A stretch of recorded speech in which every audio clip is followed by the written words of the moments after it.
Benar sekali, Mas, ya.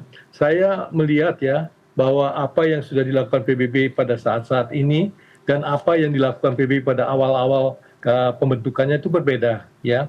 Kita bisa melihat bahwa apa yang dilakukan oleh PBB pada awal-awal pembentukannya terjadi banyak sekali kesepakatan-kesepakatan di antara pemegang-pemegang hak veto, ya.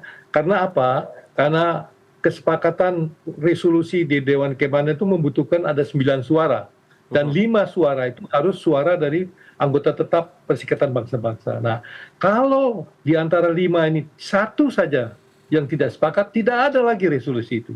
Nah, oleh karena itu, maka kita harus perlu mengadakan apa yang disebut reformasi Dewan Keamanan PBB itu agar supaya lebih menggunakan norma-norma yang ada sekarang, jangan norma-norma yang dipakai pada saat dibentuknya Perserikatan Bangsa-Bangsa tahun 1945, ya. Ya. Tapi harus norma-norma yang ada terjadi saat ini.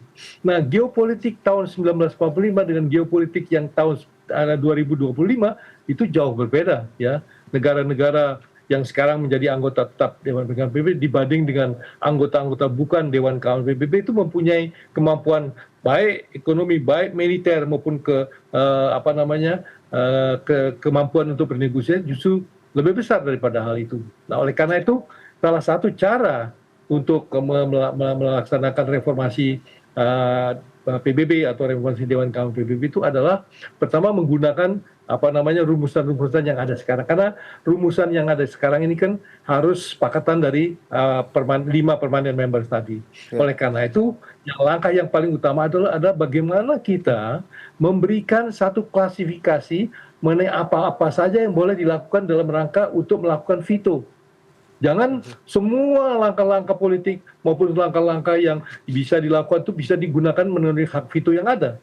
Sehingga dengan demikian, jadi hak veto yang diberikan itu lebih selektif. Kedua, juga harus memberi kesempatan kepada negara-negara yang baru berkembang, ya, negara-negara untuk bisa juga menjadi penentu di dalam Dewan Keamanan PBB. Ya, apakah ada wakil daripada negara-negara berkembang sebagai anggota tetap Perserikatan Dewan Keamanan PBB? Tidak ada.